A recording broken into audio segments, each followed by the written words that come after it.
السلام علیکم۔ آج کی ہماری ویڈیو تمام سرکاری محکموں کے لیے ایکسٹریملی امپورٹنٹ ہے کہ اس ویڈیو کے اندر ہم آڈیٹر جنرل آف پاکستان کے ایک نوٹیفیکیشن کا تذکرہ کریں گے، جس کے اندر انہوں نے آڈٹ ریکارڈ کے ویریفیکیشن کے طریقہ کار کو تبدیل کیا ہے۔ ہم جانتے ہیں کہ جب مالی سال کلوز ہوتا ہے یعنی 30 جون کے بعد آڈٹ کے نمائندے تمام دفاتر کے اندر جاتے ہیں اور ان کے اکاؤنٹس کی ویریفیکیشن کرتے ہیں، یعنی چاہے صوبائی حکومت ہو، ڈسٹرکٹ گورنمنٹ ہو یا فیڈرل گورنمنٹ ہو۔ تو یہ آئین کی ایک ریکوائرمنٹ ہے جس کے تحت تمام اکاؤنٹس کی سرٹیفیکیشن کی جاتی ہے۔ تو ان کے افسران محکموں کے اندر جاتے ہیں اور ان کے ریکارڈ کو چیک کرتے ہیں، لیکن اب آڈیٹر جنرل آف پاکستان نے اس طریقہ کار کو تبدیل کیا ہے۔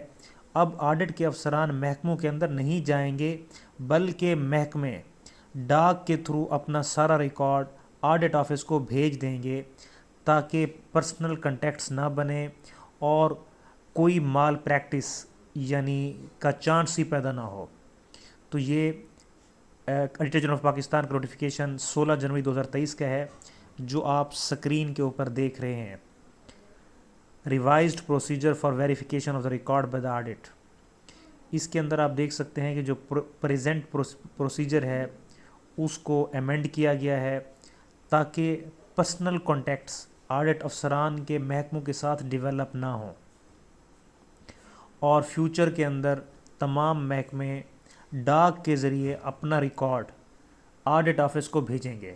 یعنی آڈٹ آفس پہلے سیمپلنگ کرے گا کہ کسی محکمے کے اگر 1000 ووچر ہیں تو 1000 میں سے کون سے 50 ووچر یا 100 ووچر انہیں چیک کرنے ہیں، تو وہ ایک سیمپلنگ کے ذریعے لیٹر بھیجیں گے۔ محکمہ اس سیمپل کے مطابق وہ ریکارڈ تیار کرے گا اور وہ ریکارڈ تیار کر کے متعلقہ آڈٹ آفس کو ڈاک کے ذریعے بھیج دے گا۔ اور یہ بہت بڑا انیشیٹو ہے آڈیٹر جنرل آف پاکستان کا، جس کو S and G A D نے، حکومت پنجاب نے انڈورس کیا ہے، اور یہ ہدایات تمام ڈی سیز کو، تمام ڈپٹی کمشنرز کو اور تمام محکموں کے سربراہان کو بھیج دی گئی ہیں کہ اب آپ نے یہ ریوائزڈ پروسیجر فالو کرنا ہے۔ تو اس انیشیٹو کے ساتھ ٹرانسپیرنسی ڈیولپ ہوگی اور فیسیلیٹیشن کا عنصر بھی یہاں پہ ہے کہ لوگوں کو سہولت ہو جائے گی، بجائے اس کے کہ وہ اٹینڈ کرتے تھے افسران کو۔ اب آڈٹ افسران اپنے آفس کے اندر رہیں گے اور محکمے اپنا کام کرتے رہیں گے۔ انہوں نے جسٹ ڈاک کے ذریعے تمام ریکارڈ متعلقہ آڈٹ آفس کو بھیجنا ہے، وہ وہیں پہ اس کی ویریفیکیشن کر کے اس کو ریٹرن کر دیں گے، یا جو انہوں نے کاپیز کرانی ہوگی وہ وہیں پہ کاپیز کرا لیں گے۔ تو آج کی ویڈیو دیکھنے کا بہت شکریہ، تھینک یو ویری مچ۔